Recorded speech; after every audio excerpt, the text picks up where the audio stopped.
Efésios capítulo 6. Eu vou ler 2 versos apenas. São os versos 12 e 13. É o campeão de audiência de Efésios 6. Diz assim a palavra do nosso Deus: porque não temos que lutar contra a carne e o sangue, mas sim contra os principados, contra as potestades, contra os príncipes das trevas deste século, contra as hostes espirituais da maldade nos lugares celestiais. Portanto, tomai toda a armadura de Deus para que possais resistir no dia mau e, havendo feito tudo, ficar firmes. Que Deus abençoe abundantemente a sua palavra em nossos corações. Amados e queridos amigos do YouTube ou do Face, eu recomendei, postei no Face sobre a importância de você convidar um amigo, um parente, um conhecido, porque o número de depressivos no nosso país é 40% de 215 milhões. É muita coisa, é coisa demais. Ou seja, cada 10 pessoas que você encontra na rua, 4 sofrem de um tipo de depressão. E se você pensa que, é Brasil, não. Fora do Brasil está pior do que aqui.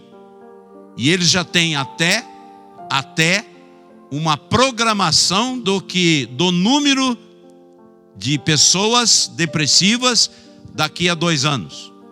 Ou seja, já estão informando que quem não é, vai acabar ficando.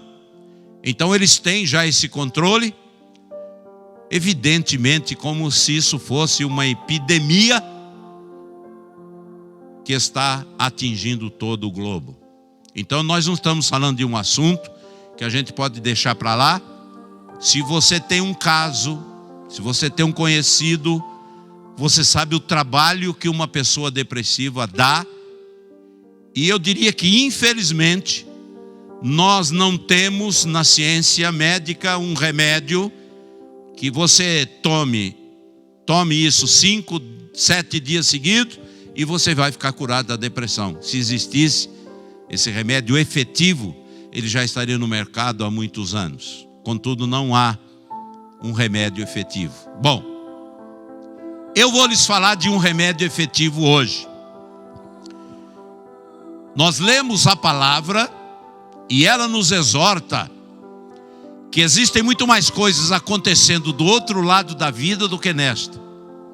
Parece-me que aqui são consequências de algo que está na outra esfera. Em se tratando de depressão, o campo ele é muito grande e muito aberto, e muitas causas podem ser ou podem ter ocasionado. Eu disse que separei algumas na outra reunião e analisei de perto, e a maioria apontaram para fatores emocionais, distúrbios estes onde o sentimental prevaleceu em 80% dos casos, e em particular eu notei que a decepção amorosa foi a campeã causa. E eu quero agora incluir aqui, neste sintoma, não casados e casados. Por quê? Porque percebi que não existe diferença. A diferença está nas emoções e não no estado do compromisso dos participantes, casados ou não casados. Resumindo, as reuniões anteriores, eu digo, no caso de temperamento, caráter e personalidade, afirmo, são características formadas e muitas em formação. Olhe para mim, eu vou explicar. quando eu falo características formadas, eu estou falando de coisas em nós, herdamos dos outros. E quando eu falo de características em formação, eu estou falando de contatos nocivos em nós, que nós adquirimos pela vida. Então, dois casos: o que você herdou e o que você foi atrás.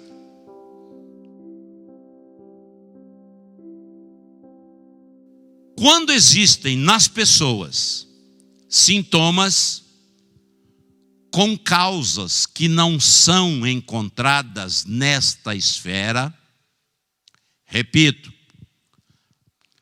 quando existem nas pessoas sintomas com causas que não são encontradas nesta esfera, obrigatoriamente precisamos introduzir a palavra de Deus.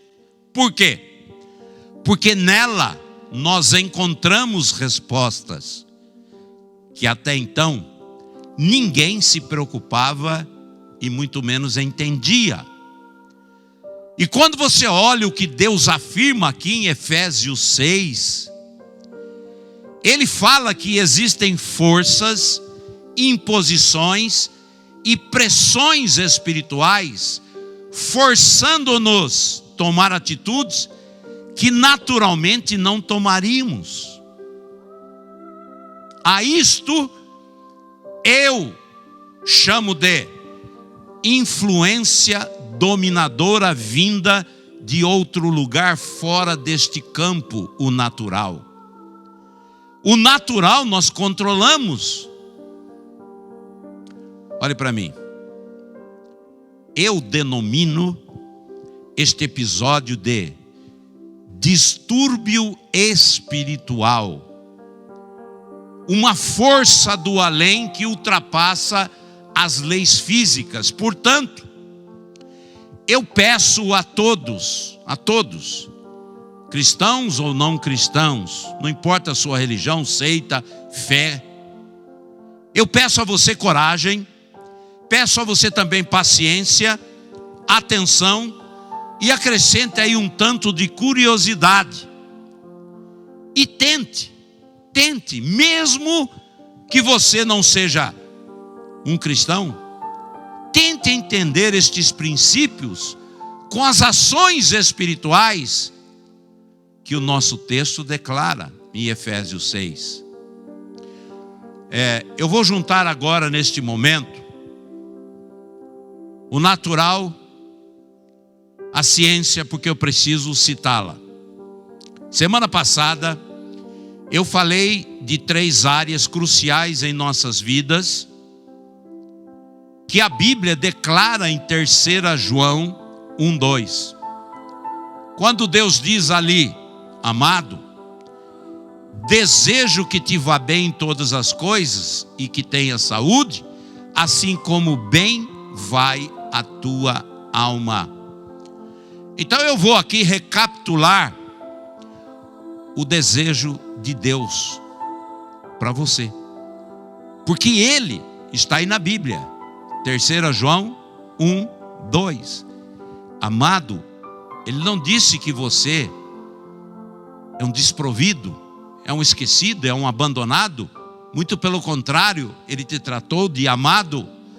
Eu desejo que te vá bem em todas as coisas e que você tenha saúde, assim como também vai otimamente bem a tua alma, ou seja, os seus desejos, suas emoções, suas vontades. Então, para mim, o desejo de Deus, ele compreende, eu citei no culto passado, tudo que nós queremos fazer e tudo aquilo que nós já conseguimos. Eu quero te vá bem em todas as coisas.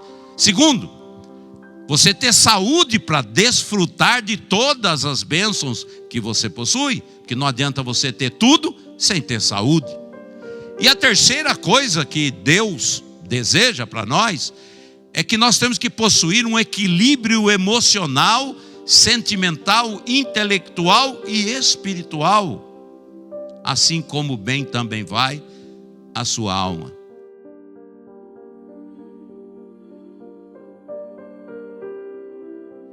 Bem, queridos irmãos e amigos, forçosamente, estes predicados do verso me obriga a compreender melhor a nossa estrutura psicológica, porque ela também possui 3 partes: o ID, o ego e o superego. Eu vou definir os 3. E vai ser preciso defini-los. Porque qualquer oscilação numa destas partes, lá na frente, vai acusar a depressão. Ela tem que estar vindo de algum lugar. Por enquanto, estou falando da sua estrutura psicológica.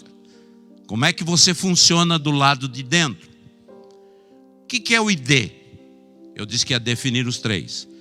O ID é quando nascemos, nós já nascemos com certos instintos naturais. A criança chora quando tem fome, quando tem sede. Quando ela está com xixi, ela resmunga. E grita quando ela está com sono, e etc. Instinto, puro instinto. Isto é o ID na ciência. O que é o ego? É aquilo que você é hoje e coloca para fora. E o que é o superego? Eu vou resumir, que ele é um pouquinho maior, mas vou resumir.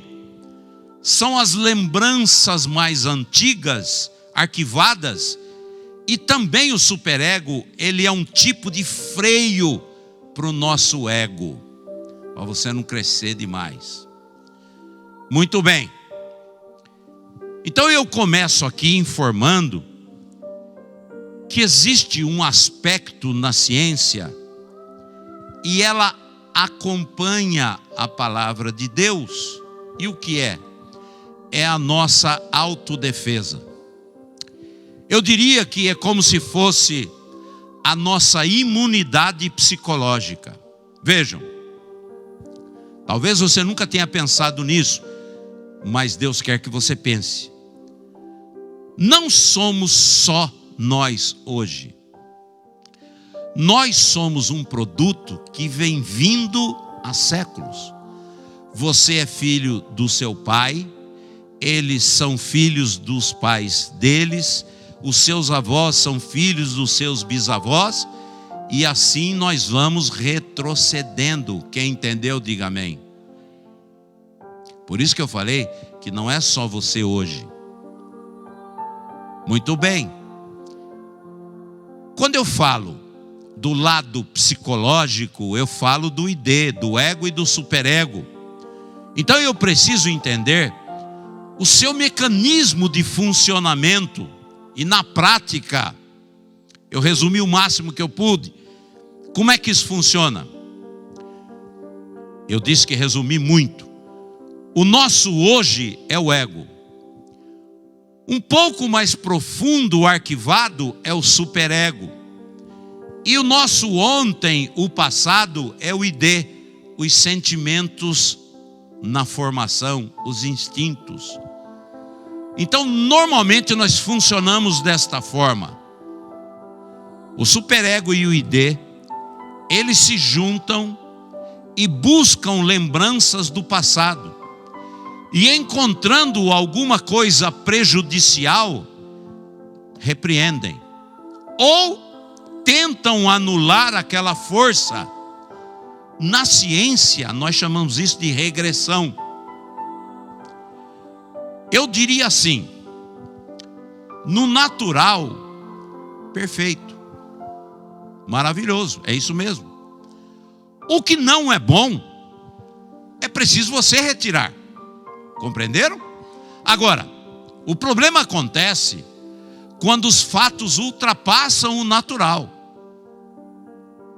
Os dois, o ID e o superego, eles ficam perdidos na situação, e é aí que Deus entra quando ele é aceito, quando ele é convidado a participar. Caso contrário, a pessoa continua sem as suas respostas. E mais, não para aí, gente. Por quê? Porque nós também somos associativos. Ou seja, numa situação, assimilamos uma característica de outra pessoa. Às vezes parcialmente e às vezes totalmente. E aquele modelo se transforma no nosso. No marketing, isto é, manipulação de massa. Porque por dentro, o nosso psique, ou seja, a nossa estrutura psicológica, o ID, o ego e o superego, eles também possuem outras ferramentas de uso. Eu não vou falar de todas, mas de algumas, porque nós estamos falando hoje de um assunto em particular, a depressão. Então, primeiro caso, eu vou juntar duas coisas. No primeiro caso, a regressão e o isolamento. Resumindo, primeiro, o nosso ego não pode recuar. Você é o que você é e pronto. Segundo, muito menos se isolar, porque você tem que permitir que outros pensamentos e outros comportamentos te alcancem. Por quê? Para você não excluir a sua consciência. E começa então a aparecer os desvios. Essa é a parte A. Eu falei que juntaria dois. Agora a parte B. Esta para mim é a mais perigosa quando se fala em depressão. É quando a gente vive num mundo de fantasias. Você sabia que viver no mundo de fantasia, isso é um processo psíquico? Ele existe em todos. E como é que isso acontece? É quando você concebe um pensamento na sua mente e aquilo te satisfaz. Olha que incrível. Aquilo te satisfaz. Eu até posso concordar, mas aquilo não é real. Te satisfaz um pensamento, mas aquilo não é real. Daí é que aparece no mundo real a frustração e com ela a depressão.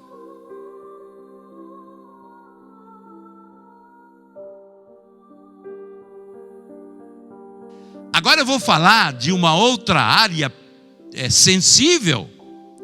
Eu não vou chamá-la de perigosa, mas é muito sensível e você precisa tomar muito cuidado. Porque de repente você está fazendo isso já há muito tempo. Olhe para mim. Eu disse que você tem que ser você do começo ao fim, com as suas virtudes e com as suas falhas, porque isso é você. Você não pode viver o outro. Aliás, alguém disse com muita propriedade o seguinte: nossa, como você está cheio de nós. Quem entendeu, diga amém. Você precisa tomar cuidado, eu não falei que somos associativos? Agora vamos lá. Eu disse que normalmente as pessoas buscam perfeição em nós. Eu vou falar de amigos. Você tem muita amizade com uma pessoa, mas há um belo dia, de repente, ele não concorda com você em alguma coisa, ou você não concorda com ele em alguma coisa. Aí você pode estender isso para sua família. E o mais sensível, por isso que eu falei sensível, quando é o casal, marido e mulher. Por que eu falo isso? Vamos lá. Normalmente, as pessoas buscam perfeição em nós. Só estão esquecendo de uma coisa: baseados em quê? Eu vou dizer: baseados nos seus defeitos. Ou seja, o que ela não tem e não consegue ter, ela cobra dos outros. elas nunca irão conseguir mudar e exigem do outro aquilo que elas nunca irão praticar. Você entendeu? Hoje vai ser um dia de acerto, né? Entre amigos e casal, né? Não vai não? Só com isso, né? Mas você, hein? Mas você, hein? De novo? Mas você, hein? Tá vendo? Mas você. Nunca fala, mas eu, hein? De novo, eu? Isso você não escuta. Tem alguém aqui que escuta isso? Ainda bem que não tem nenhum mentiroso aqui.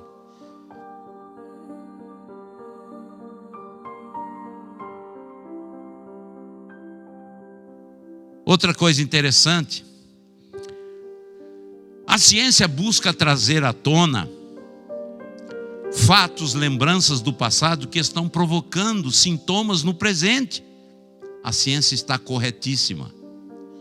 Eu não quero falar de método, tá? Porque eu não concordo muito, mas a ciência está corretíssima. Hoje, eu estou falando de Bíblia, eu estou falando de Deus. E eu estou também lhes afirmando que nós temos que pesquisar os nossos antepassados, de onde viemos. Por quê? Porque forças, pressões, compromissos espirituais dos outros do passado ou no passado estão nos afetando hoje no presente. Eu separei alguns textos da Bíblia, não vou ler, vou só citá-los, para você ver que isso que eu estou falando é verdade. Leia Êxodo 20, verso 5. Êxodo 34, verso 7. Deuteronômio 5, 10. Aí vamos para o Novo Testamento. Marcos 16, 16. João 3, 18. Eu vou parar por aqui. Eu quero resumir tudo assim. Nossas soluções. Você está me ouvindo? Por favor, repita isso comigo. Nossas soluções não estão no futuro, gente. E nem nas grandes descobertas. Todas elas estão no passado. Na sua formação.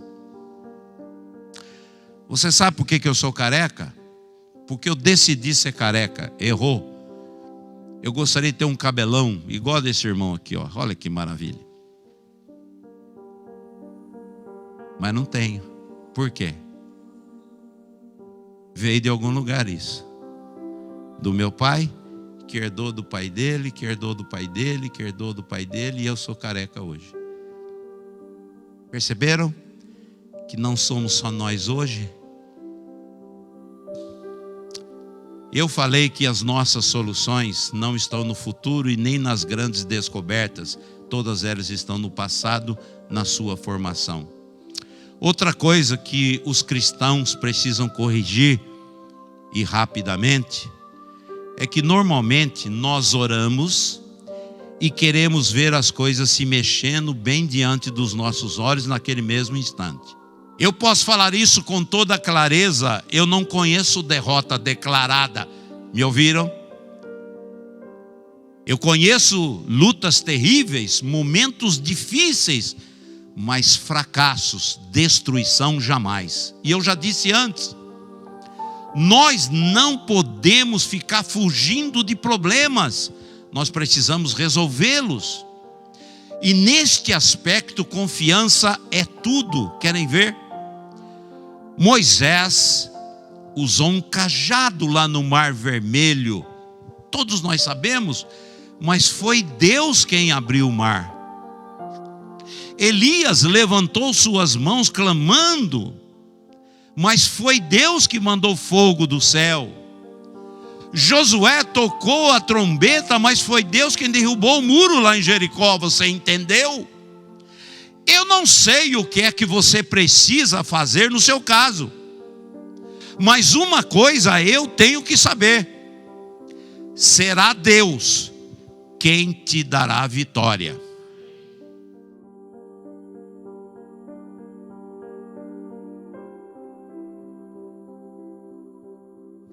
O problema é que nem sempre temos ativado nossa vida espiritual.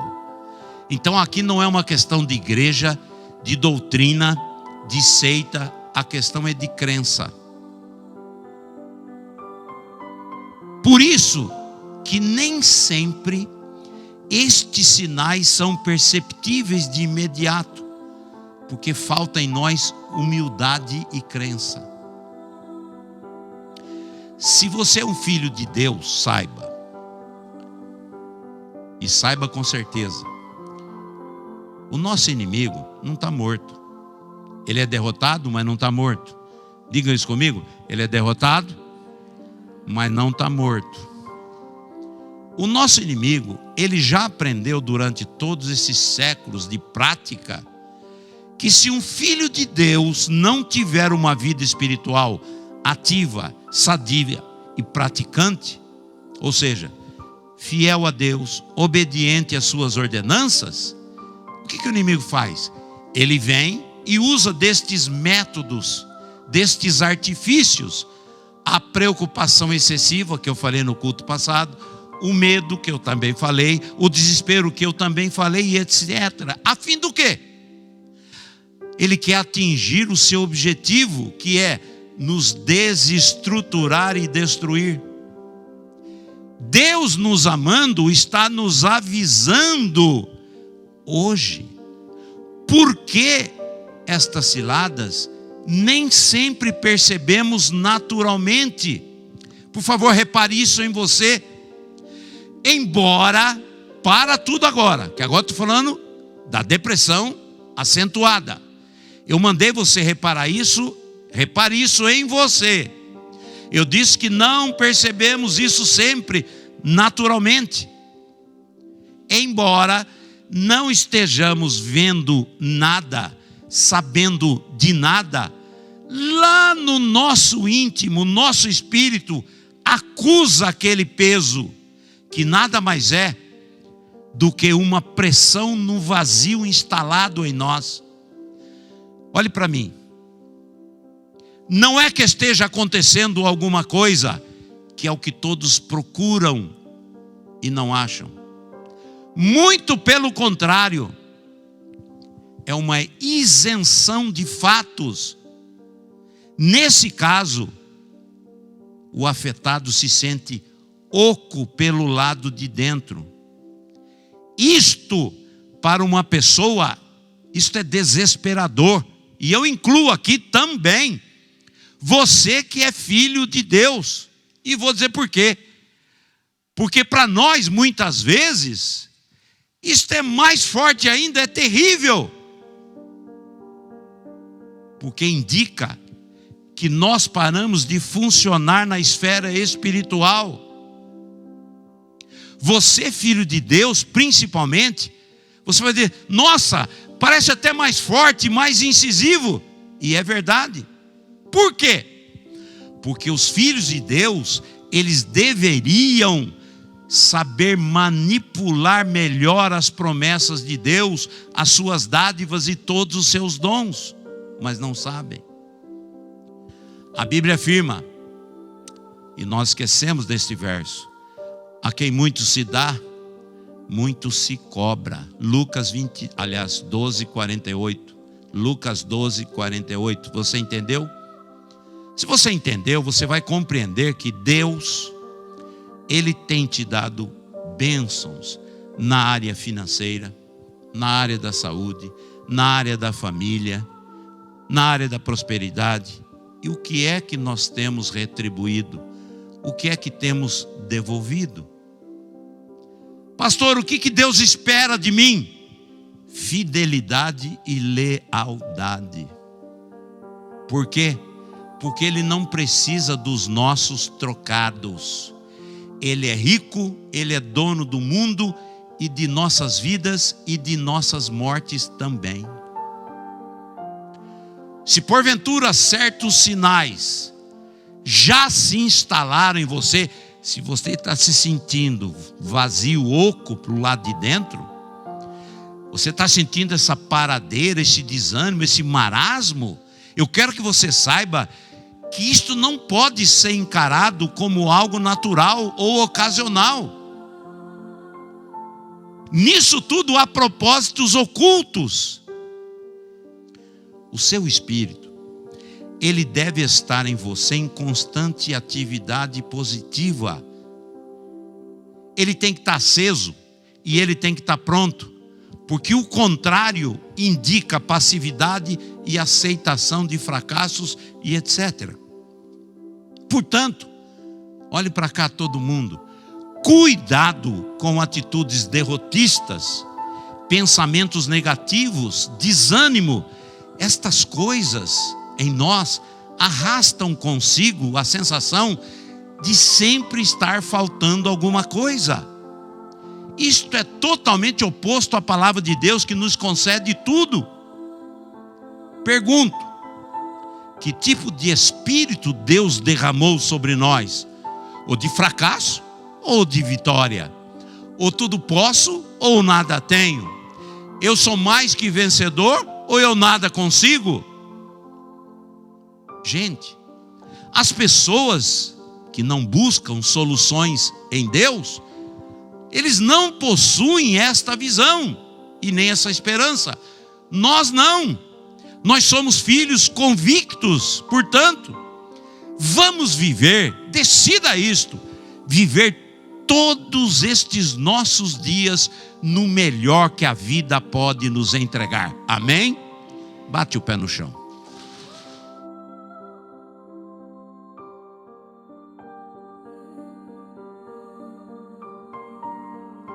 Nosso espírito é o lugar onde acontecem as nossas decisões. E nele, no nosso espírito, por isso que ele tem que ficar isolado da alma, não pode existir conflito ou conflitos, indecisões, dúvidas, confusões, descontroles. Por isso que eu falei que o diabo bate aí, nos sentimentos. Porque se você descontrolar tudo isso, o Espírito Santo fica sem sugestões para o seu espírito, para ele atuar. Compreenderam? Quem disse? Quem entendeu, diga amém. Gente, quando estes veículos estão sem locomoção, estacionados, nós ficamos literalmente paralisados. Por isso que resistir corretamente todo mau humor, desânimo, sentimentos confusos, dores, doenças em nome de Jesus, promove, olhe para mim, meios para que o nosso espírito possa reagir. Olha lá, Hebreus 4:12, a palavra vem, entra, separa o seu espírito da sua alma, porque Deus não quer que você tenha confusão. A alma fica para lá. Eu quero tratar com o seu espírito. É ali que formam os nossos pensamentos. Se os pensamentos são bons, manda para a alma dá aquela enfeitada e manda para o corpo. Diga amém, entendi, pastor. Hebreus 4:12, ele fala que a nossa busca, nossa sede, promove condições para que a palavra entre dentro de nós e separe aquilo que é da alma daquilo que é do espírito. Repito, Deus quer o nosso espírito livre. Deus não diz na palavra que ele estava falando com cristãos ou não cristãos, ou judeus, ou incrédulos, ou feiticeiros. Deus falou que tem que deixar o espírito livre. Agora a única coisa que liberta o espírito é a palavra. Pense forte e pense grande. Então feche os olhos, você aí na sua casa, pense forte e pense grande. Pastor, eu não sei como pensar forte e grande. Então vou te dar 3 dicas para você libertar o seu espírito. Diga assim: o meu Deus, segundo as suas riquezas em glória, suprirá todas as minhas necessidades. Ainda que eu andasse pelo vale da sombra da morte, não temerei mal algum. Pede-me e eu te darei as nações por herança e os confins da terra por tua possessão. Vou falar mais um, vá. Eis que estarei convosco todos os dias da vossa vida até a consumação dos séculos. Entenda. Mesmo você não tendo fé, acionará o seu espírito que não se move por sua fé, mas se move pela palavra.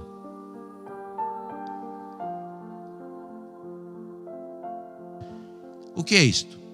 Isto é aplicar meios em seu espírito para que ele alcance o seu fim, que é te conceder vida e vida em abundância. No fundo, isto é mobilidade. Ele estava imóvel, agora ele está ativo. Diga aleluia. Neste estágio, eu chamo a sua atenção para algo muito importante. Vamos lá. Nossa alma, sentimentos, pensamentos, emoções, desejos, e nosso corpo, eles podem até estarem comprometidos ou vulneráveis, mas espírito não. Ele pode estar inativo, mas doente jamais. Espírito não adoece. E todos possuem espírito, uns ativos, outros inativos.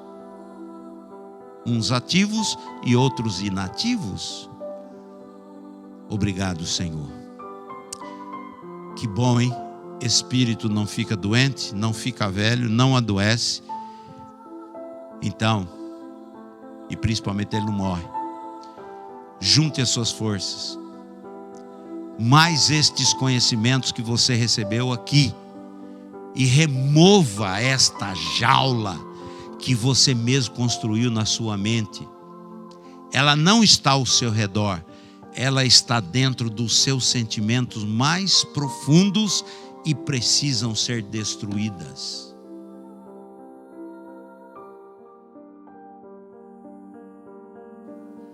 Ô pastor Wilson, eu entendi.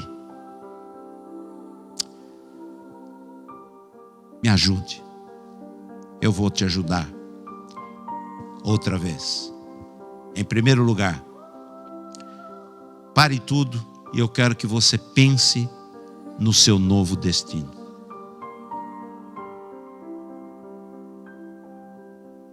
Faça isso agora. Eu não perguntei se você está doente completamente, se você está mais ou menos, se você está no começo. Eu mandei você pensar no seu novo destino. Por quê? Vou dar a razão. Destino se constrói, não aparece por acaso. Agora, ele pode, o seu destino, ser o seu lugar forte, ou por displicência, religiosidade ou orgulho, ele pode ser a sua sala do horror, onde você irá armazenar os seus melhores sonhos e os seus maiores projetos para enferrujarem e desaparecerem. Você decide. Eu, numa mensagem minha, muitos anos atrás, alguém fez uma pergunta maravilhosa e eu guardei aquilo até hoje. E eu sei que eu já preguei isso. Alguém perguntou assim: qual é o lugar mais rico do mundo? Alguns um poço de petróleo. O outro foi uma jazida de ouro. O outro falou, não, uma jazida de diamantes. E o quarto virou e falou assim: o lugar mais rico do mundo é o cemitério. Você está louco? Que você vai vender cruz? Falou, não. Por que o cemitério é o lugar mais rico do mundo? Porque lá estão enterrados todos os sonhos que nunca se realizaram, todos os projetos que nunca se concretizaram e todas as alegrias que nunca foram festejadas porque não deu tempo. Morreu.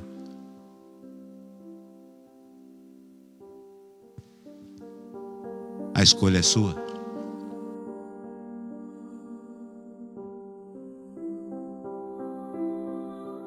Eu falei na semana passada de 2 casos, vocês vão se relembrar, de 2 jovens casados, entre 20 e 30 anos, que eu não quero dar detalhes, não quero expor ninguém, mas esses 2 jovens se suicidaram, deixando filhos pequenos. Eu falei aqui no domingo.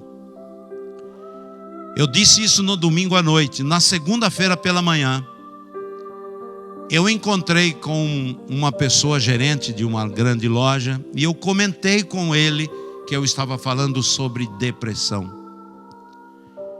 E ele me olhou meio esquisito, pesaroso e disse assim: pastor, pela manhã eu saí para andar com os meus amigos, que eu faço isso todo dia.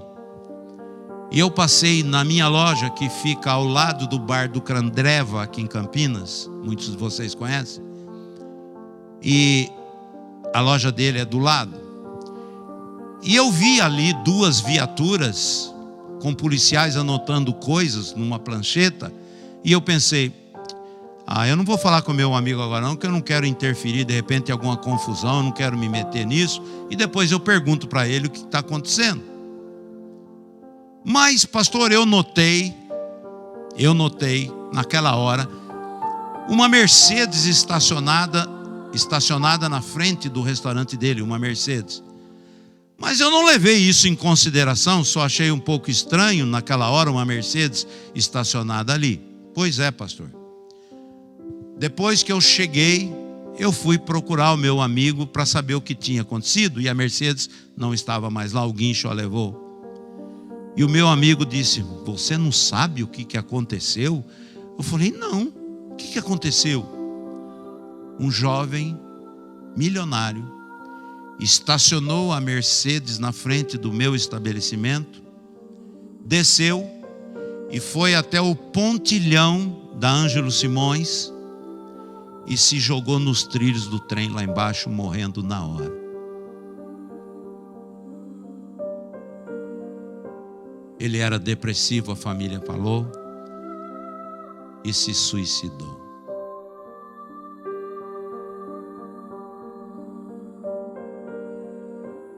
Eu sou sincero em dizer a todos vocês daqui, a você de casa, que nós hoje corremos tanto, que deixamos para trás valores essenciais da vida. E eu separei aqui 5 e fecho com o 6º, que eu considero valores essenciais que por causa da nossa correria temos deixado para trás. E são eles: primeiro, ver que ainda há esperança. Segundo, ouvir um pouco mais a voz de Deus. Terceiro, sentir que precisamos uns dos outros. Quarto, esperar um pouquinho mais como Jó. E em particular, quinto, amar a vida, a família, os amigos, a igreja e a si próprio. E eu fecho com o 6º, acima de tudo, amar a Deus em primeiro lugar. E com isso, eu sinto neste momento que devo dar a vocês aqui e a todos vocês de casa 30 segundos de reflexão. Se você quiser abaixar sua cabeça, fechar os seus olhos, se não quiser, não precisa. Mas eu quero que você reflita na sua própria vida. Te dou 30 segundos.